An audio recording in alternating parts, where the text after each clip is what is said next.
हरि ओम. सार्थक वाटे झालिया वेचाचे, जीवनगाथा एका तपस्विनीची या शीर्षकांतर्गत पूजनीय स्वामीभक्त डॉक्टर सुषमाताई वाटवे यांच्या संकलित आत्मवृत्ताचं वाचन आपण ऐकत आहोत. आज ऐकूया यातील प्रकरण 6, प्रसंग कार्य प्रश्नोत्तरे, याचा भाग 21. या 6व्या प्रकरणातलं आपण साधकांचं मनोगत ऐकतोय. आज ऐकूया एका वकिलाचं मनोगत. वकिलीच्या धंद्यात बसायला वेळ लागतो, पण एकदा वकिली चालू लागली की भरपूर पैसा मिळू शकतो. भरपूर पैसा मिळवावा आणि मजेत राहावं अशीच माझी इच्छा नव्हे, ध्येयच होतं. एक तरुण वकील सांगत होते.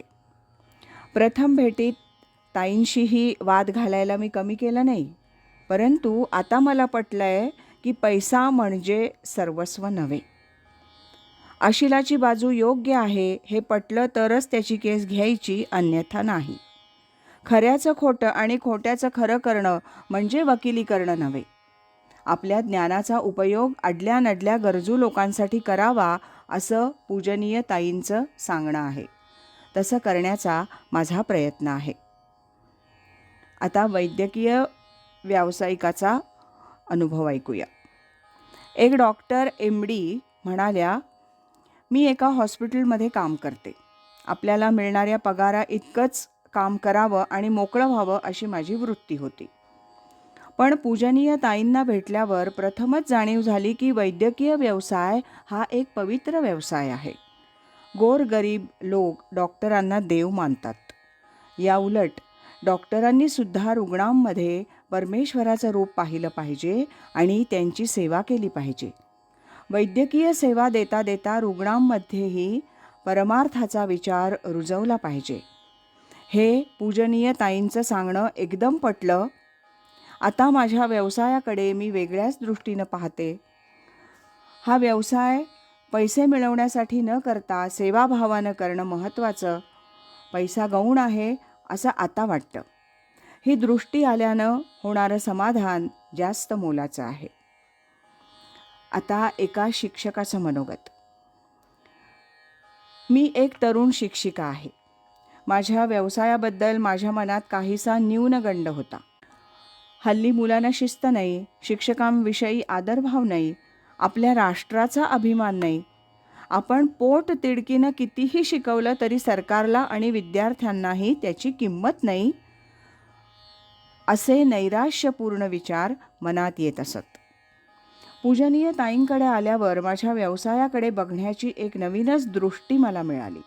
ताई मला म्हणाल्या, मुलं हीच खरी राष्ट्राची संपत्ती आहे.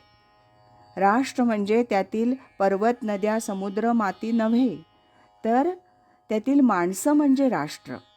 ही माणसं जितकी कर्तबगार, गुणी, चारित्र्यसंपन्न असतील तितकं ते राष्ट्रही मोठं होईल, प्रगतीपथावर राहील. आजची मुलं ही उद्याचे जबाबदार नागरिक आहेत. त्यांना घडवण्याचं मोलाचं कार्य तुम्हा शिक्षकांचं आहे. त्यासाठी तुमचं स्वतःचं जीवन मुलांसमोर आदर्शवत असलं पाहिजे. तुमच्या आदर्श वागणुकीमुळे मुलांना तुमच्याविषयी आपोआप आदरभाव निर्माण होईल. मुलांना आपला विषय शिकवला की काम संपलं असं समजू नये. या संस्कारक्षम वयात तुम्ही त्यांच्यावर कितीतरी चांगले संस्कार करू शकता, उत्तम विचार त्यांच्या मनात रुजवू शकता. मुलांमध्ये सर्वांविषयी प्रेम, नम्रता, प्रामाणिकपणा, कर्तव्यदक्षता, राष्ट्राभिमान, ईश्वरनिष्ठा इत्यादी गुणांची जोपासना करणं, त्यांना चारित्र्य संपन्न करणं, योग्य आहार विहाराचं महत्त्व मनावर बिंबवणं, व्यायामाची सवय अंगी बाणवून मुलं शरीरानं आणि मनानं निरोगी आणि बलवान कशी होतील ते पाहणं, अशा कितीतरी गोष्टी तुम्ही करू शकता. ते तुमचं कर्तव्यच आहे. त्यासाठी आधी तुम्हीच तसं झालं पाहिजे. मुलं अनुकरण प्रिय असतात. या वयात त्यांच्यासमोर योग्य तो आदर्श ठेवावा. साधी राहणी आणि उच्च विचारसरणी असं असण्याचं महत्त्व पटवून द्यावं. मग पहा, ताईंचे विचार ऐकून मी भारावून गेले. स्वतःच्या जबाबदारीची जाणीव झाली. मनातला न्यूनगंड कुठच्या कुठे गेला. आता ताईंच्या सांगण्याप्रमाणेच मी शक्यतो वागतीये. मी अभ्यासाव्यतिरिक्त मुलांसाठी खेळ, शिबिरं, संस्कार वर्ग असे वेगवेगळे उपक्रम सुरू केलेत. मुलांचा आणि पालकांचाही त्यांना उत्तम प्रतिसाद मिळतोय. आता हे पुढचं मनोगत. मी एक तरुण इंजिनियर साधक आहे. लहानपणापासून अध्यात्माची आवड आहे. कोण काय सांगेल ती साधना करत होतो. परंतु ही साधना कशासाठी ते कळत नव्हतं. ऐहिक जीवनात एक अडचण दूर झाली की दुसरी समस्या पुढे येते. यासाठी साधना आहे का? उत्तर मिळत नव्हतं. जगण्यासाठी पशुपक्षी देखील प्रयत्न करतात. मग मनुष्याचं वैशिष्ट्य काय? मनुष्य घरदार, नातलग हा गोतावळा वाढवून त्यात गुंतत जातो. आपण समाज विन्मुख होऊन अरण्यात पळून जावं का? मग आईवडिलांची सेवा कोण करणार? परमार्थ क्षेत्रातही भोंदूगिरी फार आढळते. त्यामुळे त्याचा उबग आला. अशा मनस्थितीत पूजनीय सुषमाताईंची केबलवरची प्रवचनं ऐकली.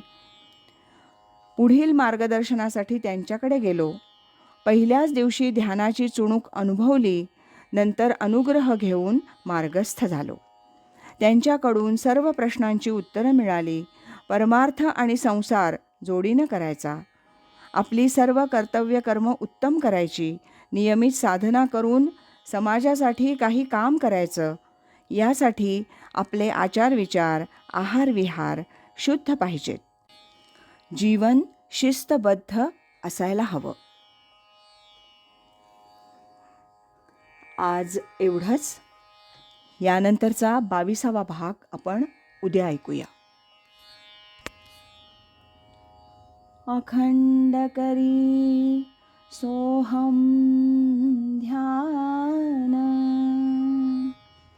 कृतार्थ जीवन होय त्याचे. हरि ओम तत्सत.